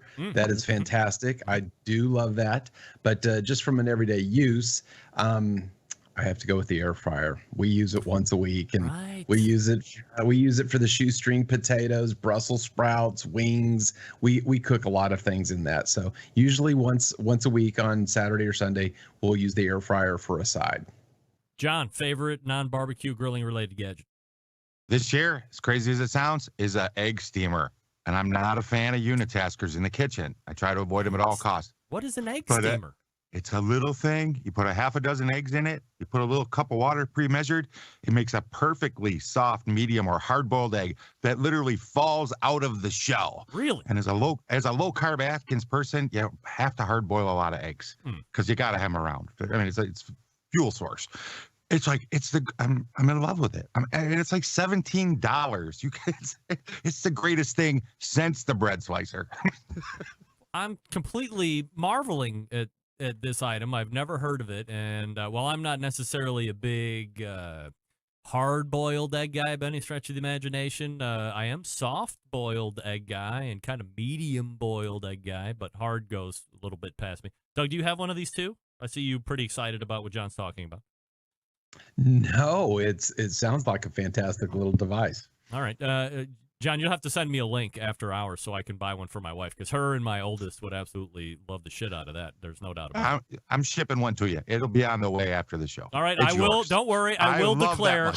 I will declare it when it gets there, and I take social media pictures, so don't worry about that. For me, I was vacillating because Steve took my original idea, which was the what the hell is it called? Magic Bullet. Magic Bullet. But I realized that while I have used the Magic Bullet quite a bit, like almost every morning, the one piece that I have used longer every morning than the Magic Bullet is the AeroPress coffee maker. Now, I know this is like a whole other touchy subject with some folks here with how you make your coffee and what you use and all this other stuff.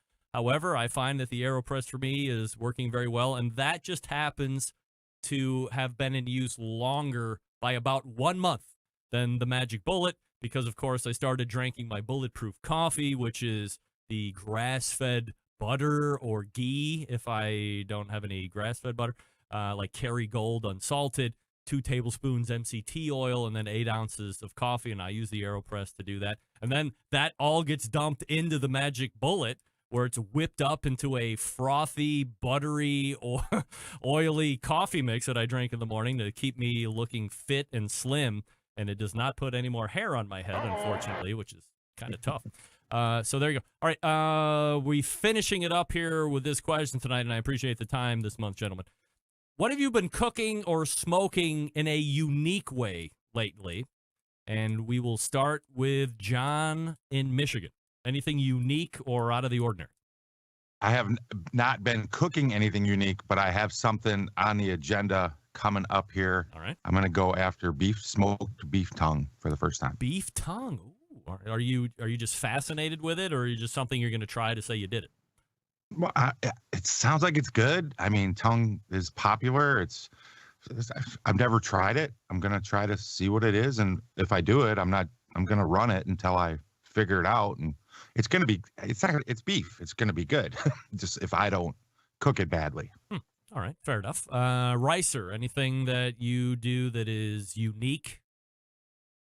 Well, the one thing when he's talking about tongue, I was actually thinking about cheek. I've seen some videos out there with some beef cheek, and I thought, maybe I could do like a beef cheek taco or something like that. I heard it's real tender. I've never personally cooked it. We'll see, so that was something just to kind of put a little unique thing on my channel. My wife is always telling me you need to like put more than just ribs and brisket and stuff. So I thought that would, that's it. Some beef cheek. Let's try it out. I heard it's very delicious. Jess Pryles just did a beef cheek taco thing that I saw the other day. Steve, anything that you're doing, cooking, smoking, unique? Well, I know I should follow up beef cheek and tongue with mountain oysters, but I'm not. How dare you? Egg rolls. You ever seen an egg roll? Right. That's an egg roll. It is? I had no idea. That's an egg roll. That's what they look like. I had no idea. You put them in hot water, and then they get like real gimpy. Then you put stuff in them, you roll them up and eat them. Gimpy. I think you're looking for pliable, but I could be reaching. But somebody brought some in from the Panda across the street a couple months ago, and I was munching down on them. And I said, I can make these. So I made some pork and potato salad ones, fried them up. They were delicious. Made some Wagyu and cheese ones. They were bad. They were unedible. So I'm experimenting. Douglas, what are you doing that is unique, cooking or smoking? In the last couple of weeks, I did bone marrow. I did bone marrow 4 different types, different ways. We actually had 4 couples over, and we all got one half of a bone, and we made our own bone marrow and had a bone marrow off. This past weekend, I did elk steaks with blueberry barbecue sauce, and I did beef shanks for the first time ever. How did you like those? It was actually very good. The meat is very rich. Very rich. Rich, but not greasy? No. All right. No. It was a little gristly, but the richness made up for that. All right. Now I have to think if I have done anything unique lately, cooking or smoking. And but I didn't cook it and I didn't smoke it. But when I was at my favorite restaurant on West 29th Street, Larder Delicatessen, I had this thing that Jeremy Umansky made called Snow White's Friends, and it was squirrel and rabbit and deer and chipmunk. Chipmunk.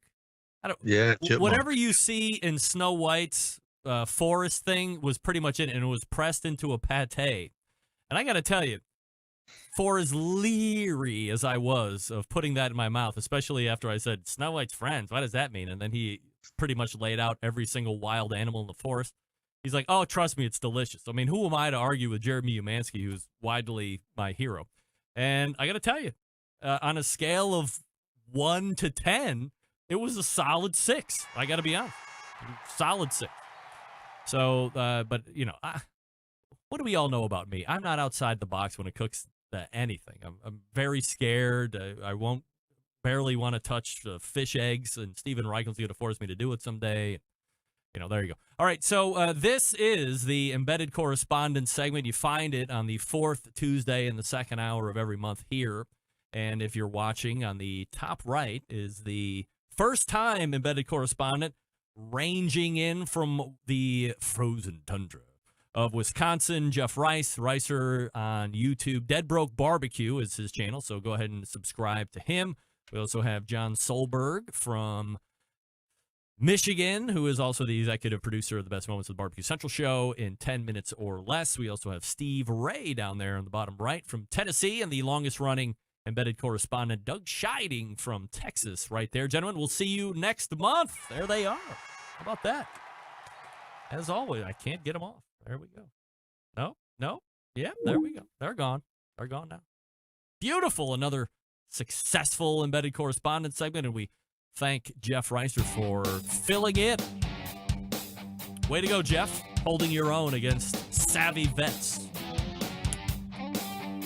All the way back in the first hour, we talked with Jason Baker, Green Mountain Grills, greenmountaingrills.com. Also, We had Derek Riches on, the fourth Tuesday of the month, first hour guest, DerekRiches.com, and the embedded correspondents, Jeff Rice in Wisconsin, John Solberg, Michigan, Doug Scheiding, Texas, and Steve Ray in Tennessee.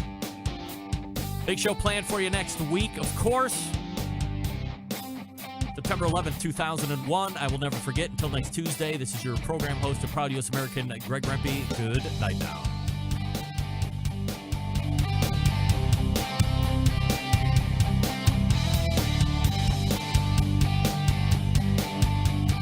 This is Dion Blumenrader with Big Hoss One Sauce.